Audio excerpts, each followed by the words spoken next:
Selamat berjumpa kembali di channel Jenny Lenekata Bill Gates Story.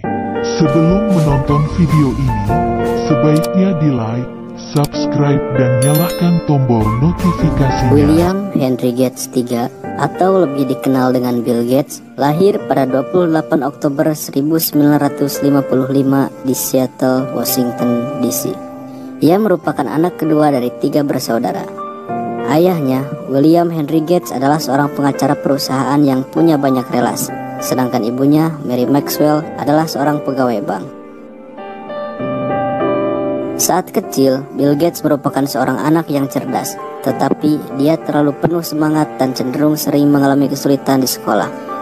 Lalu, ketika dia berumur 11 tahun, orang tuanya memutuskan untuk membuat perubahan pada dirinya dan mengirimnya ke Lakeside School, sebuah sekolah dasar yang bergengsi khusus bagi anak laki-laki. Itulah pada tahun 1968, Bill Gates untuk pertama kalinya diperkenalkan dengan dunia komputer dalam bentuk mesin teletype yang dihubungkan dengan telepon ke sebuah komputer pembagian waktu. Bill Gates sangat terpesona dengan apa yang bisa dilakukan komputer saat itu, dan dengan cepat ia dapat menguasai BASIC, sebuah bahasa pemrograman komputer, bersama dengan teman-temannya di klub komputer Lakeside. Dia bisa melewatkan waktu berjam-jam menulis program, melakukan permainan, dan secara umum mempelajari banyak hal tentang komputer. Di sana pula ia bertemu dengan Paul Allen. Bill dan Paul cepat berteman akrab karena sama-sama memiliki antusias terhadap komputer. Bersama Paul Allen, Bill Gates terus mengembangkan talentanya di bidang pemrograman komputer. Dan pada usia 15, ia dan Paul bekerjasama mengembangkan Trafo Data, yaitu sebuah program komputer yang memantau pola lalu lintas di wilayah Seattle. Dari kerjasamanya ini, mereka mendapatkan $20.000 untuk memulai usahanya. Mereka berkeinginan untuk membangun perusahaan sendiri, namun orang tua Bill ingin ia menyelesaikan sekolah dan melanjutkan kuliah di perguruan tinggi, dan berharap anaknya kelak menjadi pengacara. Dan akhirnya, Bill memutuskan untuk kuliah di Harvard, sedangkan Paul masuk ke Washington State University. Namun, meski begitu, mereka berdua masih tetap saling bertemu. Dan suatu hari, Paul memperlihatkan artikel tentang Altair 8800 kepada Bill, dan mereka terpesona dengan kemungkinan apa yang bisa diciptakan komputer tersebut dalam dunia komputer personal.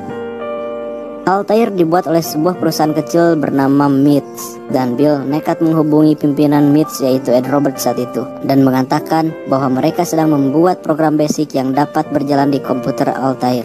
Padahal pada kenyataannya mereka sama sekali tidak memiliki komputer Altair, apalagi program yang mereka katakan. Namun Ed Roberts meminta keduanya untuk melakukan demonstrasi, dan mereka pun menghabiskan waktu 2 bulan di lab komputer Harvard untuk menulis program tersebut.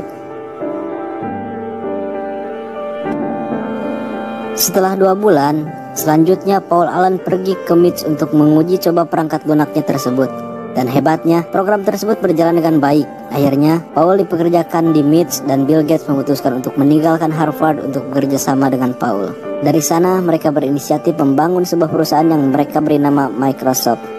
Pada saat itu, perkembangan personal komputer sudah mulai tumbuh. Perusahaan-perusahaan seperti Intel, Apple, dan IBM mengembangkan perangkat keras dan komponen untuk komputer. Namun, Bill terus mengembangkan perangkat lunak, hingga pada bulan November 1980, IBM mencari perangkat lunak yang dapat beroperasi pada PC mereka. Dengan koneksi dari ibunya, Bill berhasil bertemu dengan CEO IBM, dan ia mampu meyakinkan IBM bahwa ia mempunyai perangkat lunak yang mereka butuhkan, yang mereka sebut DOS. Kenyataannya, ia maupun Paul belum mempunyai sistem operasi tersebut.